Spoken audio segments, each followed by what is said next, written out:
கடன் வாங்கியிருக்கேன், வட்டிக்கெல்லாம் வாங்கியிருக்கேன். அப்போ எனக்கு ஒரு 15,000 வந்தா அதில் 12,000 13,000 கிட்ட போயிடுது. நிறைய பேர் அந்த கஷ்டத்தை ஃபேஸ் பண்றாங்க சார். முடிஞ்ச அளவு கடன் வாங்கக்கூடாது. முடிஞ்ச அளவு நம்ம கிட்ட இருக்கிறத வச்சுதான். இப்போ என்கிட்ட 5,000 இருந்தாலும் என்னால் ஓட்ட முடியும், என் கையில் 50,000 கொடுத்தாலும் ஓட்ட முடியும். அதுக்கு மாதிரி நம்ம தயாராகிக்கணும் சார். அப்பா அதான் சொல்லி கொடுப்பாங்க. இது வரைக்கும் நான் இஎம்ஐல எந்த திங்ஸுமே வாங்கினதில்லை. என்கிட்ட இப்போ நான் ஏதாவது ஒரு பொருள் வாங்கணும்னு மனசுல நினைச்சேன்னா அதுக்கான பொருளுக்கான அமௌண்ட்டை சேர்க்க ஆரம்பிச்சிருவேன். மாசம் 500 ரூபாயோ 1000மோ என்கிட்ட எவ்வளோ இருக்கோ அதை நான் சேர்க்க ஆரம்பிச்சிருவேன். என்னைக்குமே இஎம்ஐல வாங்கி போட்டுட்டு அந்த திணறதெல்லாம் நிறைய பேர் இப்ப சஃபர் பண்ணிட்டு இருக்காங்க. ஃபினான்ஷியல் மேனேஜ்மெண்ட் ரொம்ப முக்கியம்.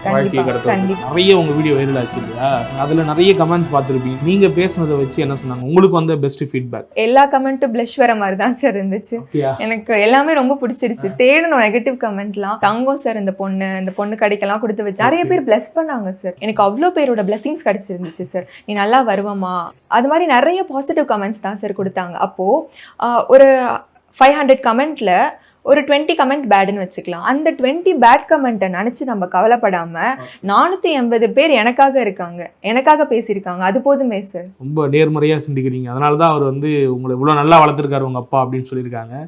கடைசியா உங்களுக்கு ஏதாவது ஆசை இருக்குல்ல, யாராவது உங்களுக்கு செய்யணும்னு சொல்லிட்டு இல்லை இந்த ஒரு ஆசை எனக்கு இருக்கு, இது கண்டிப்பா நடக்கணும்னு அந்த மாதிரி ஏதாவது இருக்கா? பேசணும் சார். எனக்கு பேசணும். என்னன்னா ஸ்டூடெண்ட்ஸோட பேசணும்.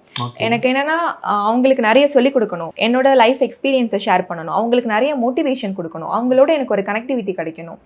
அதனால நிறைய ஸ்கூல் காலேஜில் இந்த மாதிரி பேசுகிற ஆப்பர்ச்சுனிட்டி கிடச்சிச்சுன்னா நான் கண்டிப்பாக பயன்படுத்திப்பேன். எங்கள் அப்பாவுக்கு தான் சார் மகளாக பிறக்கணும். எனக்கு என்ன ஆசைன்னா அதுக்கு முன்னாடி அப்பாவுக்கு முன்னாடி நான் இந்த உலகத்தை விட்டு போனால் கூட அது வரைக்கும் எங்கள் அப்பா என் கூட இருக்கணும். ஏன்னா நீங்கள் அப்பாவை பற்றி பேசும்போது அவ்வளோ எமோட்டானீங்க அந்த நிகழ்ச்சியிலேயே. சேர்த்தே சொல்கிறாங்க, சண்முகம் சார் பொண்ணு, சண்முகம் சார் நீங்கள் நல்லா வளர்த்துருக்கீங்க. அப்போ எங்கள் அப்பாவை யாருமே பார்த்ததில்லை, அப்பாவை பற்றி யாருக்குமே தெரியாது. ஆனால் அந்த ஷோ மூலியமாக நல்லா வளர்த்துருக்கீங்கன்னு ஒரு பேர் அப்பாவுக்கு நான் இப்போ வாங்கி கொடுத்தது நினச்சா சந்தோஷமாக இருக்குது சார். ஏன் அந்த மாதிரியான பாராட்டு கொடுத்தாருன்னு கேட்டிங்களா அவர்கிட்ட? சார் வந்து என்கிட்ட ஒரு 20 to 25 மினிட் கான்வர்சேஷன் நடந்துச்சு சார். அப்போ சார் வந்து எல்லாமே என்கிட்ட பேசினாங்க. நான் பேசுகிற விதம், நான் எப்படி ஹேண்டில் பண்ணுறேன், எமோஷனல்ங்கிறது அடுத்த பக்கம். எல்லா டைமும் எமோஷனல் ஆக மாட்டேன். அப்பா பற்றி பேசினோன்னா ஆட்டோமேட்டிக்காக தானாக வந்துடுச்சு. அது கண்ட்ரோல் பண்ண முடியல. அப்போ அவர் என்கிட்ட பேசின அந்த 20 மினிட்ல சார் என்னை பற்றி ஃபுல்லாகவே தெரிஞ்சுக்கிட்டாங்க. இந்த பொண்ணு இதுக்காக தான் உழைக்குது, இந்த பொண்ணு அப்பா, அதாவது டேட் லிட்டில் பிரின்சஸ்லாம் நிறைய பேர் இருப்பாங்க.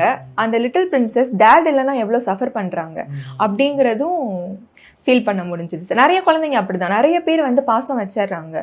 இப்போது எல்லா அப்பாவும் குழந்தைய பாசம் வைக்கிறது நேச்சுரல் தான். ஆனால் அளவுக்கு அதிகமாக பாசம் வச்சா அது டக்குன்னு ஒரு நாள் அவங்க நம்ம விட்டு போயிட்டாங்கன்னா அது அந்த குழந்தைங்களுக்கு ஏற்றுக்கிறது ரொம்ப சிரமமாக இருக்கும் சார்.